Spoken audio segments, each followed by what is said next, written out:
تو قرآن نے دوسرا اقرا وربک الاکرم پڑھ، تیرا پروردگار سخی داتا ہے، الذی علم بالقلم، تیرا پروردگار وہ ہے جو استاد کے ذریعے سے تو سکھلاتا ہی ہے، وہ پین سے بھی سکھلاتا ہے، پین سے سکھلاتا ہے یعنی قلم سے لوگوں نے جو کچھ لکھا ہے اس کا مطالعہ کرو،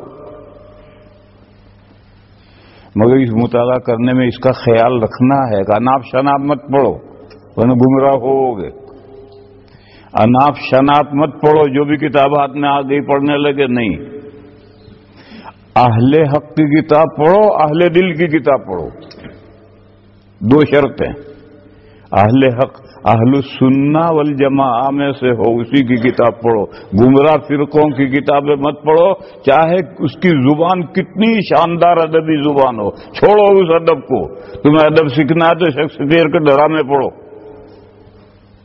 گمراہ نہیں ہوگے، شیکسپیئر کے ڈرامے پڑھو گے تو گمراہ نہیں ہوگے۔ بعض لوگ کہ فلاں کی زبان بڑی شاندار ہے، زبان میں ستیہ ناش ہو جائے گا تمہارا۔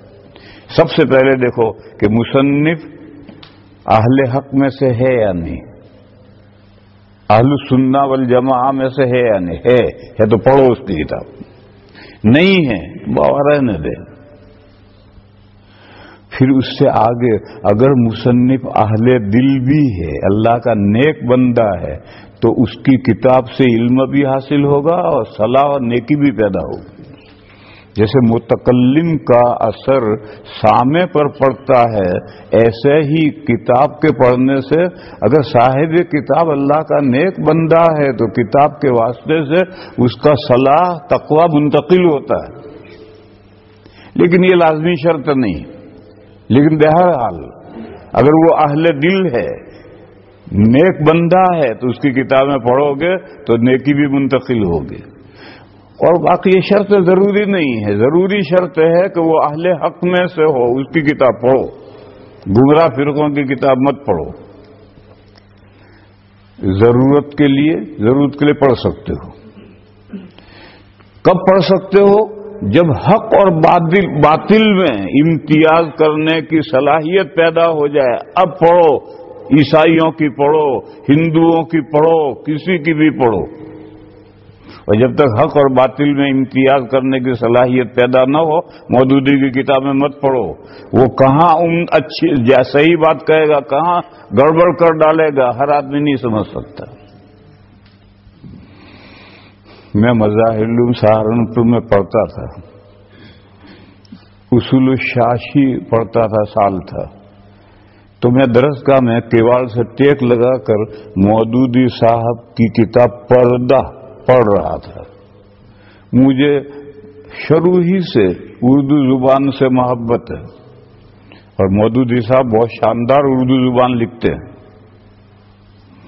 تو میں ان کی اردو سے سیکھنے کے لیے ان کی کتاب پردہ پڑھتا تھا، اور پردہ کتاب میں کوئی ایسے گمراہی کی بات نہیں تھی، تو میں دروازہ ٹیک لگا، چھوٹی سی سائز میں چھپی ہوئی ہے، میں پڑھ رہا تھا، اور استاد پیچھے سے گزرے، حضرت مفتی یحییٰ صاحب قدس سرہ انتقال ہو گیا، وہ پیچھے سے گزرے، ان کی نظر پڑی، میری نہیں پڑی۔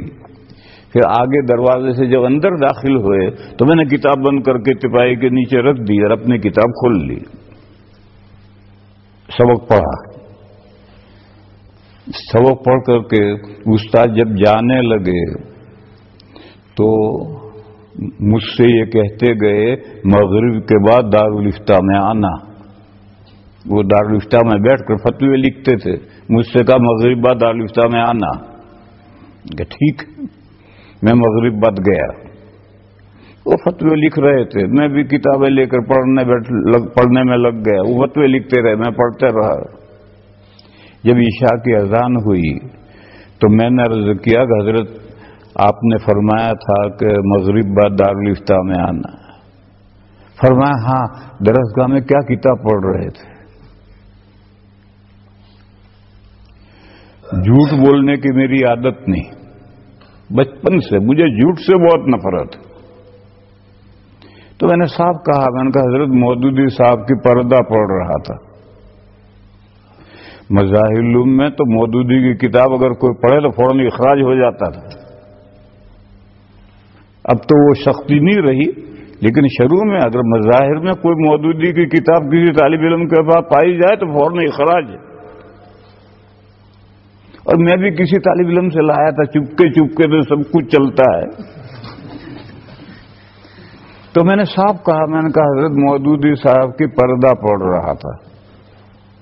تو حضرت نے فرمایا ابھی نہ پڑھو، جب وقت آئے گا میں بتاؤں گا۔ چنانچہ میں نے جا کر وہ جس طالب علم سے میں نے لی تھی اسے واپس کر دی، میں نے آگے ایک سطر بھی نہیں پڑھی، واپس کر دی۔ پھر 3 سال میں مظاہر العلوم میں رہا، پھر 5 سال دارالعلوم میں رہا،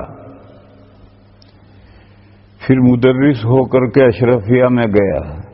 اشرفیہ میں مدرسی کے 7ویں سال، 9 سال میں نے وہاں پڑھایا ہے، 7ویں سال ڈاک میں ایک کارڈ آیا،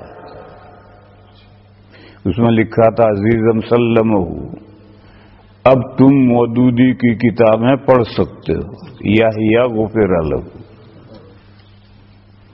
میری حیرت ہو گئی، اب وہ 3 سال اور 5 8 سال اور یہ 7 سال، اتنے عرصے کے بعد ان کا کارڈ آیا، اتنا ہی لکھا تھا عزیزم سلمہ، اب تم مودودی کی کتابیں پڑھ سکتے ہو، یا غفر لہ۔ تو پکا جب علم ہو جائے، حق اور باطل میں امتیاز کرنے کی صلاحیت پیدا ہو جائے، کچھ بھی پڑھو، کوئی ضرر نہیں پہنچے گا۔ لیکن کچا علم ہے، حق اور باطل کو سمجھ نہیں سکتا ہے، اس مرحلے میں مطالعہ کرتے وقت پہلے یہ دیکھنا ہے کہ مصنف اہل حق میں سے ہے یا اہل باطل گمراہ لوگوں میں سے ہے۔ پھر ساتھ میں اگر اہل دل بھی ہے تو سونے پہ سہاگا۔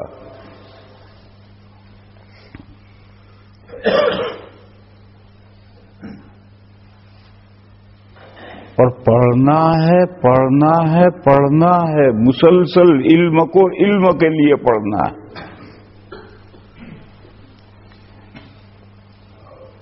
پھر قرآن کریم کہتا ہے علم الانسان ما لم یعلم، اللہ پین کے ذریعے سے انسان کو وہ علم سکھلاتے ہیں جو اس نے مدرسے کی زندگی میں نہیں جانا۔ ہاں تو اس نے استعداد حاصل کیے، پیدا کیے، اور اس استعداد سے جو پڑھے گا تو اللہ تعالیٰ نئے نئے علوم سکھائیں گے۔